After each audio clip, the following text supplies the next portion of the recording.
Shalom, Yahweh, Bashem, Yasharahla, Bashem, Hakadash, double honors to the Apostle, El's great most one peace, I teach you, hopeful elect, Shalom.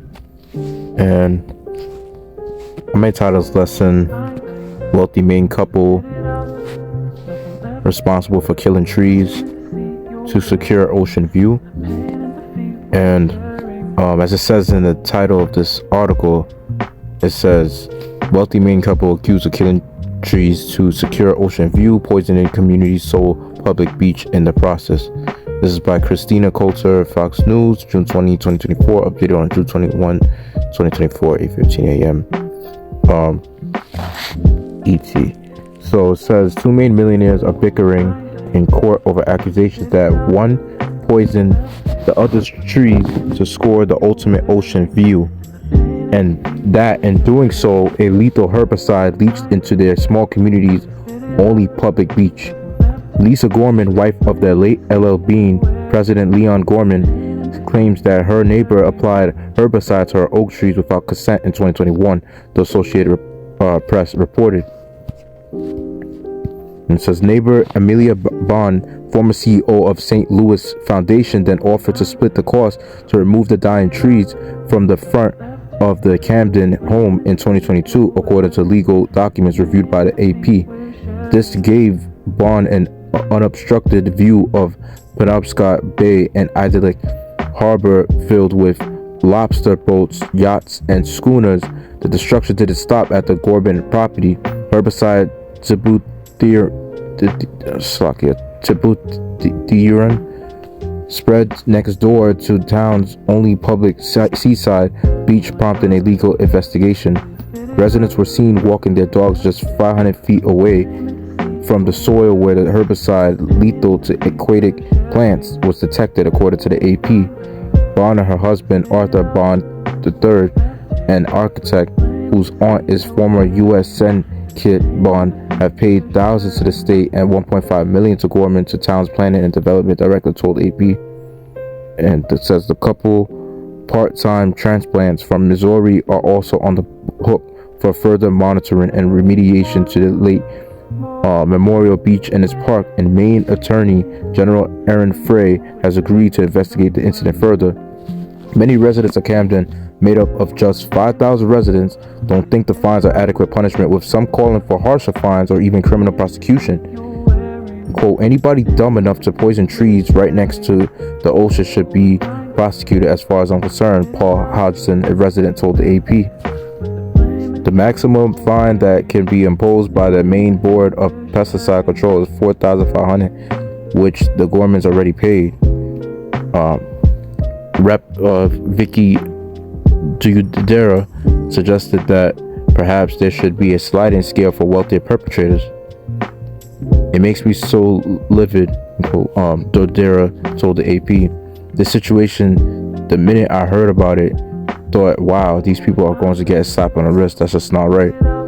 An attorney for the Bond couple told the outlet their clients continue to cooperate with the town of Camden, state of Maine, and the Gormans, and continue to take allegations against them seriously. The herbicide at the center of the skirmish, tibutiran, was also used by angry Alabama football fans to avenge his team's loss by killing oak trees at rival Auburn in 2010. That fan, Harvey Updike, admitted to poisoning the trees and received jail time, the AP reported. The substance is notoriously difficult to remove or remediate. It does not break down, so it continues to kill other plants after it is applied to one. Apart from removing the affected soil entirely, the only solution is to dilute the tibutiran and wait 2 years for the substance to thin out enough to be safe for surrounding plants. Lynn Harrington, a Camden resident, questioned whether the Bonds should show their faces around town where they are members of the Camden Yacht Club. Another resident, Dwight Johnson, characterized the Bond's offer to split the cost of tree removal after causing their death as underhanded.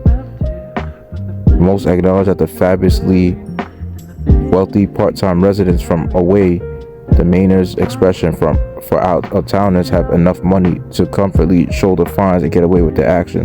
They just pay the fine because they have plenty of money, Hodgson said. That's the time we live in. So without further ado, I'll bring out some scriptures that Lord willing make this lesson edifying. Proverbs 29 verse 2, it says, When the righteous are in authority, the people rejoice, but when the wicked bear rule, the people mourn. So, as you see in this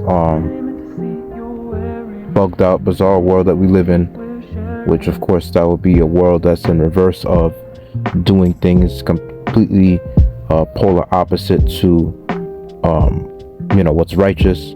As you can see, the super hero like Superman has a counterpart of like a complete direct opposite of what he is, which is Bizarro, and that's what I mean. That's how Esau is, compared to Jake. But what the point is I'm trying to make is that, you see, when our kingdom's established, we're not going to be cutting down not one damn tree. See, one thing about Esau is that he always cutting down trees. He's poisoning nature, and this man is like poisoning the ecosystem as well. And that's another thing too about the wealthy Edomites, because I even did a study like in my other channel.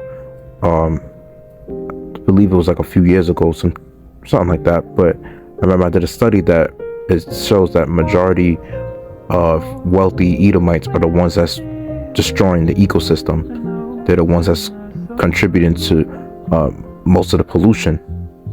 And you see, the thing with Esau is that when he has money, he has so much money he don't know what to do with it.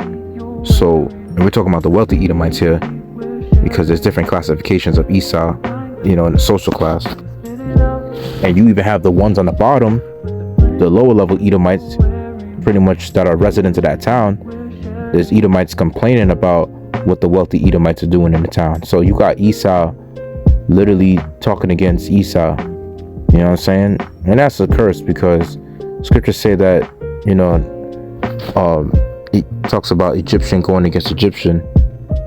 And I believe, if I'm not mistaken, that's Isaiah the 19th chapter. Like, everybody's pretty much mourning, not only just people, our people first and foremost, and then even his own people, which we don't give a fuck about, Esau in general, but we're just saying how much of a devil he is, that he's oppressing his own people. And even even the animals and just nature in general, in this case the trees and even the oceans, just all life forms is just basically suffering under the hands of this devil Esau. Even the trees will rejoice when the nation of our people start ruling, because this time when the Most High has our people ruling, he's going to make sure that we're all going to be under that new covenant. And scriptures say that, like, how if Yasharahla doesn't come back in time, that no flesh shall be saved. So it's really a must, like an objective, to take this devil out of rulership, because he's not only going to destroy, the world. Well, he's not only trying to destroy like the nation of Israel, which is the so-called Black Native Americans. He's working as far as destroying himself, because he's trying to destroy a world that he doesn't really understand. So the fact of the matter is that he can't measure everything the Most High made, so he wants to go as far as destroying it. This is Esau we're talking about, the devil.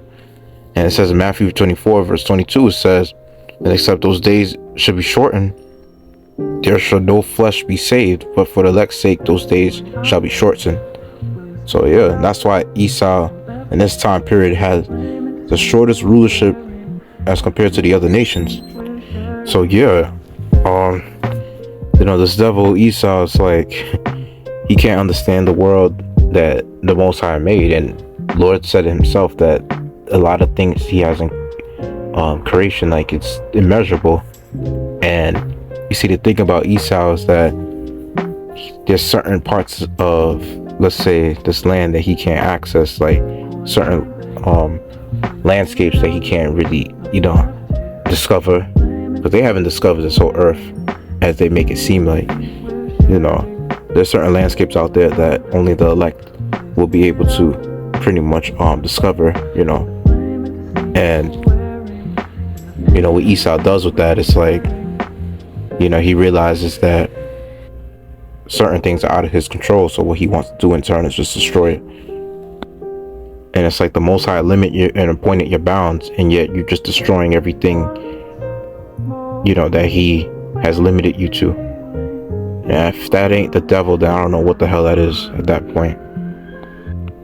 And I just want to bring out this other precept because, even though they should be fined a lot, and they should not only be fined a lot, but also have a decent amount of time in jail for what they're doing, because they're harming the ecosystem, and then that will also harm, like, potential residents in the area, that's living there. It could potentially harm them.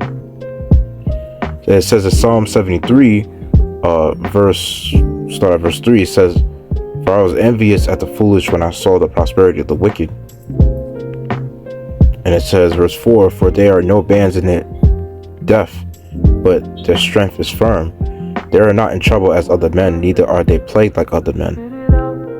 Therefore pride compasseth about them as a chain, violence covereth them as a garment." So scriptures say that Esau has a profane spirit, so he's just profane by nature, to where it's like he's violent against all forms of nature, and even against like trees and wildlife in general.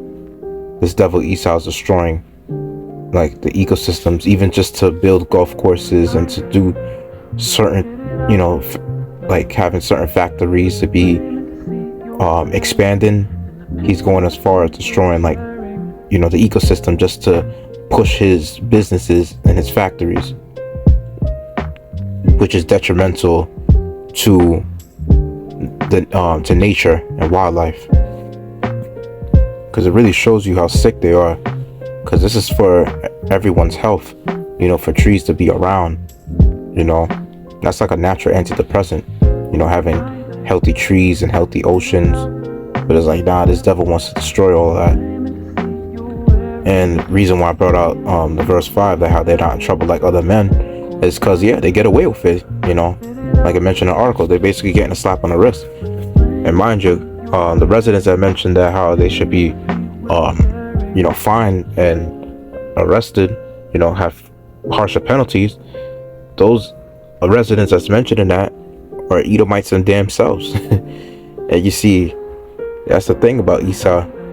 You got his own people on the bottom going against the ones on the top, and it's to the point where you got the Edomites on the bottom that's going through almost damn near the same struggle as Jake is going through, that Jake been going through for centuries. Now you got these Edomites pretty much on the bottom mentioning how we're the same people, that we're all human race. And fuck that shit, because hell no, we're not. Because that energy wasn't shown to us when we was in hardcore captivity, and when we was going through segregation. Like that energy wasn't shown amongst the nation of our people, amongst the so-called Black, Hispanics, Native Americans. So they're just saying that now because they're not entitled to the white privilege that they once were, at one point. And now they're going through the inflation, they're suffering financially, and their own people don't give a fuck about each other at this point. And I'm talking about the upper class Edomites, starting with the Rothschilds, Rockefellers, the ones that's pretty much on that caliber, those upper echelon Edomites in the that control those banking systems, that they don't give a fuck about the lower level Edomites. And the same thing as the ones that hold some sort of political power. They don't give a fuck about the Edomites on the bottom, the ones that your everyday average Joe Edomites that basically live in the suburbs, that live in the cities, that are considered as upper middle class, whatever, and even the ones that's poor and homeless. They don't give a damn about them. And that's beautiful, because at the end of the day, those are the curses that they're new to on this side, that they're currently going through. Because the scriptures mention how the Most High said he'll pour all these curses upon thy enemies, upon them that hate us. And this is the book of Sirach, or Ecclesiastes chapter 10, verse 10. It says, "The physician cutteth off a long disease, and he that is today king tomorrow shall die. And that physician is Yahweh. And scriptures did mention, how we all have to be patiently waiting on Yahweh. So technically, we since we're patiently waiting on Yahweh, because scripture said, behold, I will come quickly. You know what I'm saying? Like, the Lord, even though it's taking a while, he's still gonna come in a quick amount of time, because he's shortening up the days, and science is showing that time is speeding up, and this is all for the elect's sake. You see, one thing about Esau, he's like the cancer to the earth. He's considered as that disease, because you see, one thing in if you're familiar with like any illnesses such as, like, let's say cancer or certain tumors, which that could be healed, of course, with holistic medicine, such as, like, getting into the herbs, doing natural medicine and fasting, and of course prayer as well. Esau thinks that a way to get rid of disease is by cutting parts of the body that's been affected by it. And that's if it's been affected by too long, and you haven't been taking care of your health at the same time. And then you see there's a thing where people have diabetes or so, and I'm pretty sure it could be the same thing with gout too. But you do hear, like, I'm pretty much familiar with, like, people that have diabetes, that they will have to get like an arm amputated, or a leg or foot, because their body part has been so affected. And you usually hear of those stories that happen to people that don't take care of their health, and that have, like, let's say a poor diet. And these be the same people that go to them damn Christian churches. That's how those are nothing but houses of the living dead, because there's no life in there. So, but yeah, the point I'm making is that, when you have a tumor, you gotta cut it, you gotta cut it off. And that's basically what Esau is to this earth.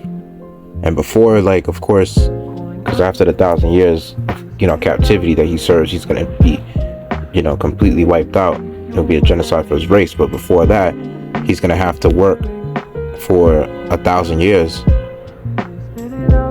and those 1,000 years is gonna be spent, on cleaning the earth, pretty much building, our palaces, our castles, our mansions, you name it, building our whole kingdom, paving the streets of gold. They're gonna be building it from, manual, hardcore labor. And scriptures did mention that in the book of Revelation, that you should destroy him which destroyed the earth, and that's exactly what the Lord is finna do once he delivers his elect, is destroy, the Edomites that's on this side, the low level ones, of course, and the upper class Edomites, which are, the rich banking family members. They're going to be taken into captive, as the first fruits of slaves. And of course, after the 1,000 years is up, that's when they're going to be completely destroyed, as a punishment for destroying the earth, So with that, let's edify, let's give all glory, praise, honor to Adonai, Yahweh, Hashem, Shalom, Malak, Yahweh, Hashem, Rakadash, the bottom of Apostle Elsgray Millstone, peace, citation, hope for elect, Shalom.